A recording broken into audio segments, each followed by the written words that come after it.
No fundo, aquilo de que eu mais gostava quando talvez tivesse para aí 10 anos era construir motores e brincar com coisas como mecanos. Gostava imenso de cinema, como ainda gosto, e gostava imenso de literatura. Contar histórias através do cinema, ou talvez contar histórias através da literatura, eram coisas que teriam sido perfeitamente possíveis para mim, mas também é perfeitamente possível que tivesse virado filósofo e não propriamente cientista. Talvez uma das raízes da resposta estivesse no facto de que houve problemas humanos que sempre me interessaram e durante muito tempo não tive a ideia de qual era a melhor maneira de os abordar profissionalmente. Tive professores no liceu que eram, tive um grande filósofo, tive um escritor, pessoas que estavam ligadas às artes e em que havia uma continuidade entre uma simples aula de liceu para adolescentes e aquilo que se passava no mundo real das universidades desse tempo.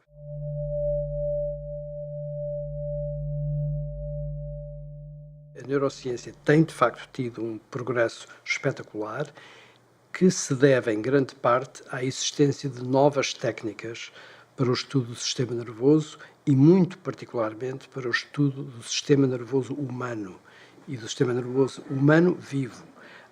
Até há relativamente pouco tempo, não era possível estudar o cérebro diretamente num ser humano vivo. Aquilo que se está a passar neste momento, que é de facto novo, é não só haver a possibilidade de compreender como o cérebro funciona, de modo a poder perceber e diagnosticar melhor e tratar doenças neurológicas e psiquiátricas que, de um modo geral, estão ligadas diretamente ao funcionamento do cérebro, mas poder também entender melhor aquilo que se está a passar com aquilo que têm sido os produtos da natureza humana, que têm sido os produtos do cérebro humano, no que diz respeito, por exemplo, à criação de estruturas, por exemplo, da ética, à criação de estruturas sociais em geral, políticas, económicas, e depois à criação, evidentemente, da técnica e da ciência. E das artes, desde as clássicas como a música ou a pintura e a escultura, até artes complexas como, por exemplo, o teatro e o cinema, todas essas grandes capacidades e produtividade humanas tem sido possível ligá-las ao funcionamento cerebral através deste enorme sucesso técnico que que se tem vindo a desenhar nas últimas 2 ou 3 décadas.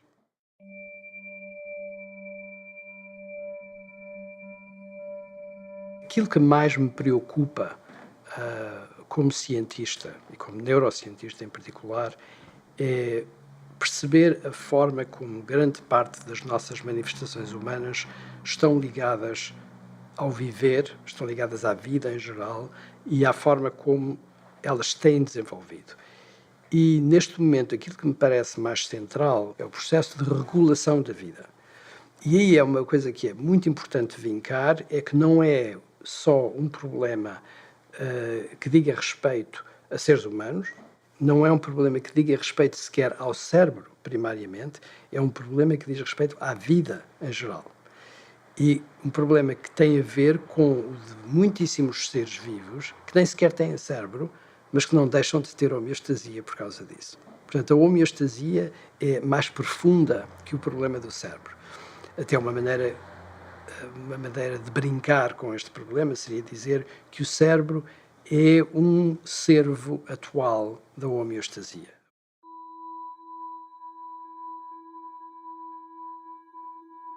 Enquanto que, por exemplo, os processos biológicos que se dizem respeito ao genoma são problemas arrumados, mais ou menos, estão ali no seu canto, são relativamente simples, Tem-se feito imensas descobertas profundas sobre isso e sabemos mais ou menos, não completamente, mas sabemos mais ou menos como funciona. Em relação à regulação sociocultural, é uma história completamente diferente. Aí há constantes incógnitas e o que é ainda mais importante é que não é uma evolução que se tenha acabado. Estamos perfeitamente em fluxo. E um dos exemplos claros que temos disso é aquilo que está a passar com fenómenos sociais em toda a parte do mundo. Se estivéssemos a ter esta conversa há um ano, não seria possível prever que haveria as manifestações que está a haver no Brasil, de uma ponta à outra do país, da forma como estão a acontecer. Tudo isso faz parte desta regulação sociocultural que está a acontecer e sabemos como está a acontecer, até certo ponto, mas não sabemos como é que vai acabar.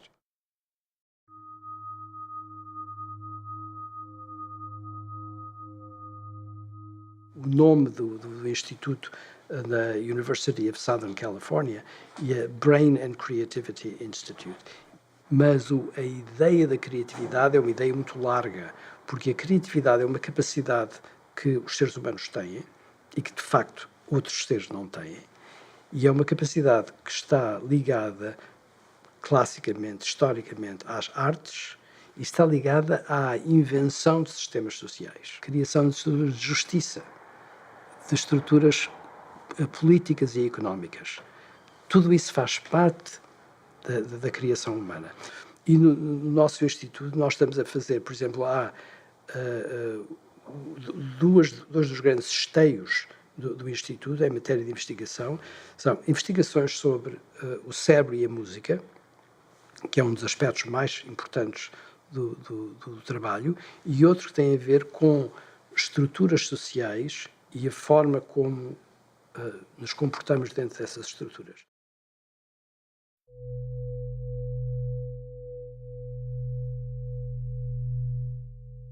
É preciso ter alguma noção daquilo que veio antes de nós e é preciso ter alguma noção daquilo que tem caracterizado os seres humanos antes de nós.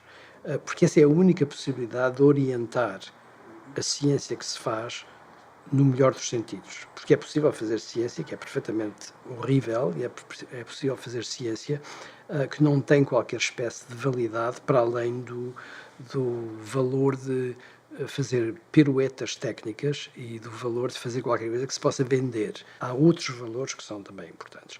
E é por isso que aí a cultura, em geral, é importante. E julgo que é importante para a ciência de um modo muito genérico.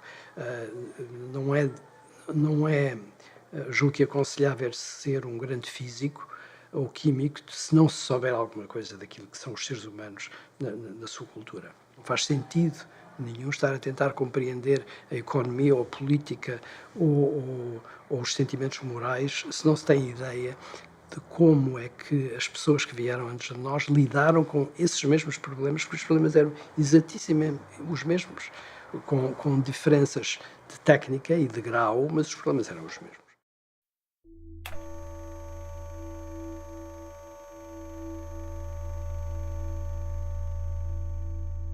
Doenças clássicas, todos nós sabemos quais são, e as doenças neurológicas clássicas começa a aparecer uma espécie de recitação estudada. Claro, toda a gente fala da doença de Alzheimer e de Parkinson's disease e do autismo e de todas essas coisas. Faz parte é quase que uma oração que as pessoas recitam todas as vezes que se fala de cérebro humano. Mas depois há patologias que, evidentemente, que precedem uh, os grandes problemas sociais de hoje em dia, mas que possivelmente se estão a agravar com os problemas sociais, que têm a ver com qualquer coisa que eu poderia chamar a dor moral, de modo muito prático, a depressão.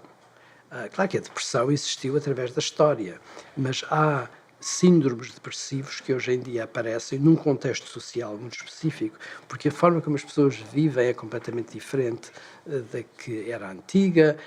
As pessoas, hoje em dia, nos centros de grande desenvolvimento social, não estão a viver em famílias, estão a viver sozinhas, ou estão a viver em núcleos muito mais pequenos, e têm problemas que dizem respeito à velocidade da vida, que dizem respeito à enorme rapidez e quantidade de comunicação de que são rodeadas. que é completamente diferente daquilo que se estava a viver há 100 anos ou até aquilo que se estava a viver há 30 anos.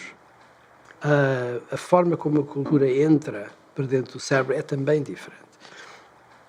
O impacto no cérebro é completamente diferente. E tudo isso é um problema que está por estudar. Claro que há pessoas que dizem coisas sobre isso e que dizem que isto faz mal ou que isto faz bem, mas a verdade é que nós não sabemos se faz bem nem mal. É preciso estudar, é a melhor maneira. Portanto, problemas afetivos ligados à modificação da vida são extremamente importantes. Um outro problema que tem enorme importância, os problemas de drug addiction. É um problema que é absolutamente cerebral, absolutamente neurológico, no sentido estrito do termo, mas que ao mesmo tempo tem a ver com a sociedade em que se vive. Não é possível estudá-lo só estudando quais são os neurotransmissores que estão envolvidos, estudando só o cérebro. É preciso estudar tudo isso, mas num contexto social.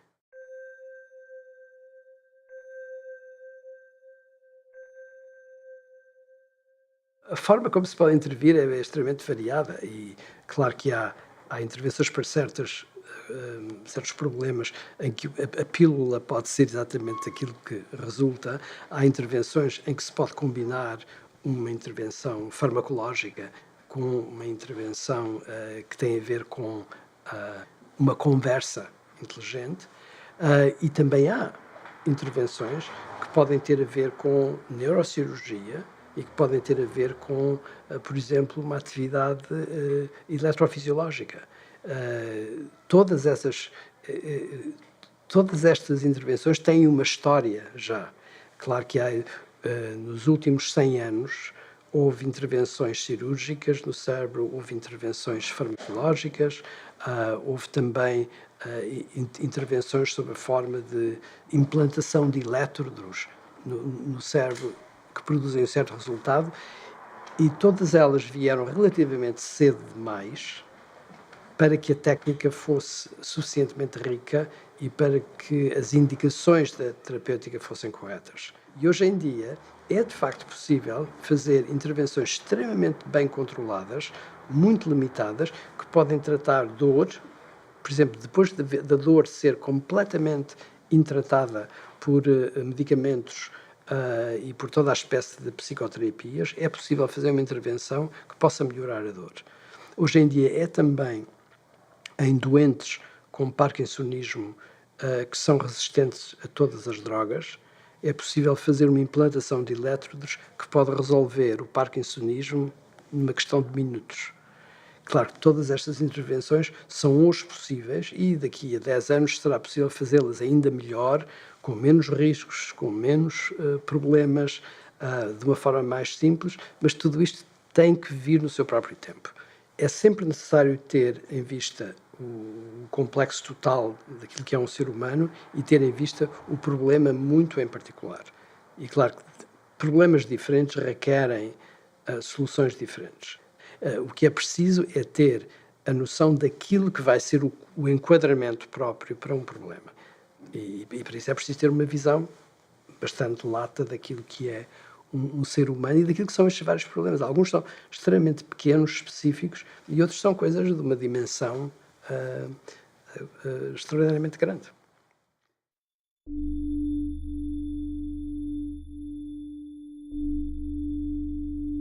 O sentimento e a emoção são, de facto, mais básicos, não há dúvida nenhuma que o são. Mas o que não é possível é ter lógica e razão aplicadas se não houver também a inclusão da emoção e do sentimento dentro da solução do problema. E, portanto, a questão não é uma questão de branco e preto, a emoção e o sentimento são coisas simples, a razão e o conhecimento são coisas complicadas e melhores, e uma escolhe-se à outra, e esta rejeita-se e a outra inclui-se. É que está tudo metido dentro do mesmo problema. E, mais uma vez, tudo isso está na mesma raiz biológica, que é a raiz da vida e do comportamento básico humano, que todo ele está orientado para uma coisa e para uma coisa só, que é a salvação da vida. Esse é o problema que todos os seres vivos têm que enfrentar. E a maior parte dos seres vivos enfrenta esse problema de uma forma inconsciente e nós, para melhor ou para pior, enfrentamos esse problema de uma forma consciente, ou pelo menos às vezes.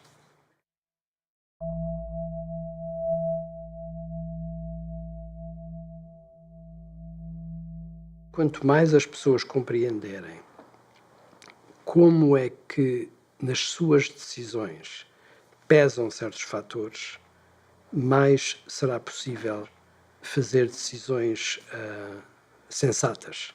Quer dizer, uma decisão sensata não é uma decisão que é feita só com conhecimento, é uma decisão que toma em conta outros fatores. Fatores que são alguns muito pessoais ou fatores que são, digamos, de um afeto social. Pense, por exemplo, no facto de nós termos emoções muito simples como o medo, a zanga, o desgosto, não é desgosto, nojo, disgust. Mas temos ao mesmo tempo emoções extremamente complexas como orgulho, compaixão, vergonha, embaraço, admiração. A distância que há entre o medo e a admiração é uma coisa perfeitamente abissal. Medo é uma coisa que nós partilhamos com as criaturas mais simples à nossa volta. A reação de compaixão, isso é uma coisa que vamos encontrar em algumas espécies não humanas, mas não necessariamente, por exemplo, nos répteis.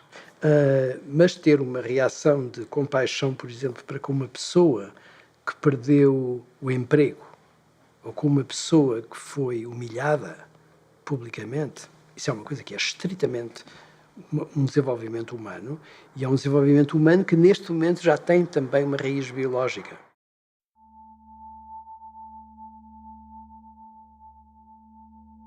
É impossível ter uma visão profunda dos problemas do comportamento humano que não inclua grande parte da informação que nos vem da cultura clássica. E é preciso que a interpretação não exclua essa capacidade clássica e que não tenda a simplificar, o que é uma coisa que muitas vezes acontece, porque a cultura, com a enorme rapidez que está a ter hoje em dia, muitas vezes rejeita a possibilidade de se ir buscar os dados clássicos, porque parece que é uma perda de tempo, mas não é.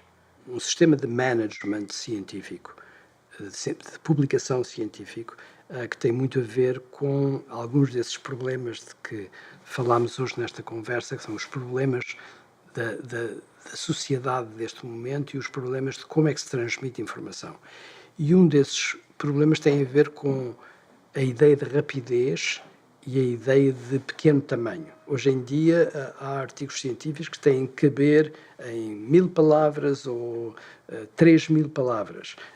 E claro que há certas circunstâncias em que é possível, de facto, dar o relato de um resultado, mas obriga a certas coisas que são completamente erradas. Por exemplo, obriga a não fazer a citação completa daquilo que veio antes de nós, obriga muitas vezes a não fazer a história daquilo que vem antes de nós, e tudo isso são desvantagens para a cultura. Isso é uma abordagem que é um problema que não vem só dos cientistas, mas que vem muitas vezes da forma como os próprios mídia abordam estas questões.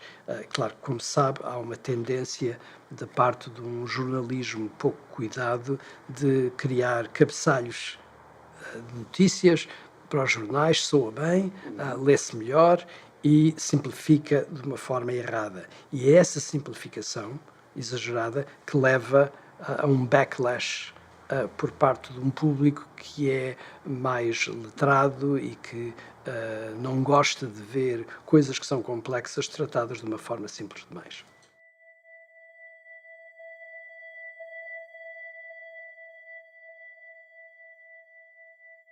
A memória é absolutamente indispensável e uma memória de imagens é absolutamente indispensável para que exista criatividade.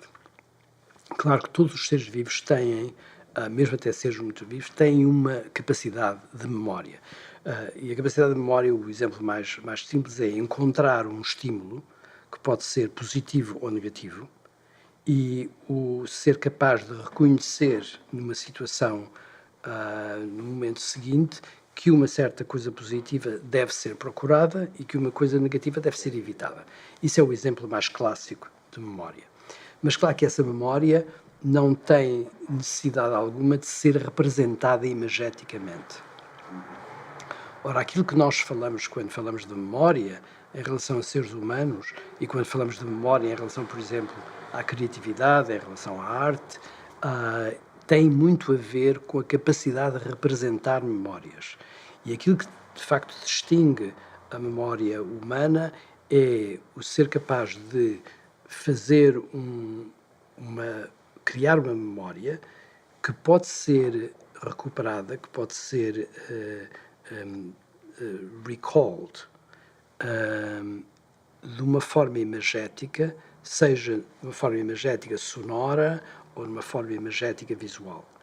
Grande parte do nosso mundo atual é dominado por memórias ou visuais ou auditivas. Claro que há muitas outras memórias, por exemplo, memórias de olfato, memórias de tato, mas as memórias que de facto dominam a nossa cultura são visuais e auditivas. E essas memórias aparecem como uma figuração completa. E é muito importante pensar, quando se pensa em imagens sonoras, pensar que imagens são de facto possíveis em todos os sentidos que nós temos, que as imagens não são só visuais. Muitas vezes a palavra imagem dá uma ideia automática de imagem visual, mas isso não é de facto, não corresponde à verdade. As imagens são representações. Ora, é a possibilidade de recuperar imagens e a possibilidade de manipular imagens que são a fonte principal da execução criativa. E manipular aqui tem muito a ver, metáforas de cinema ajudam muito, porque tanto no que diz respeito ao som, como no que diz respeito à parte visual, aquilo que acontece com as imagens é que podem ser cortadas aos bocados. E, portanto, aquilo que se fala, quando nós falamos de montagem, fala-se exatamente disso. É a possibilidade de agarrar numa imagem e de levar a imagem mais para a frente ou mais para trás, no caso de uma imagem visual, e cortá-la aos bocados, juntá-la diferentemente no tempo.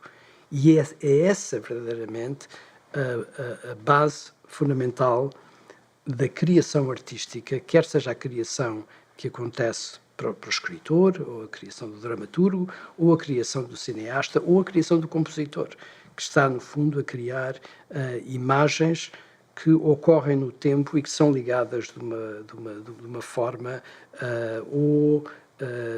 muito gentil, muito smooth, ou de uma forma chopped, uma forma em que tudo está, de facto, cortado aos bocados.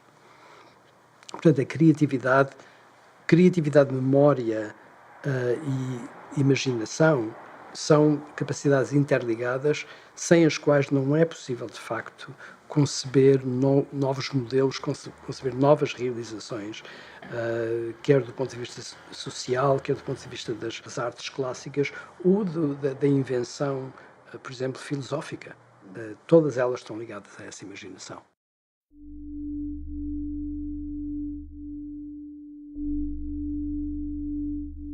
Acontece que a Hannah, a minha mulher, detesta falar em público. Portanto, acontece que sou eu sempre que falo. E ela não gosta de falar em público. Mas o trabalho, em grande parte, é feito em conjunto e ela tem uma enorme influência naquilo que eu faço e até naquilo que eu digo.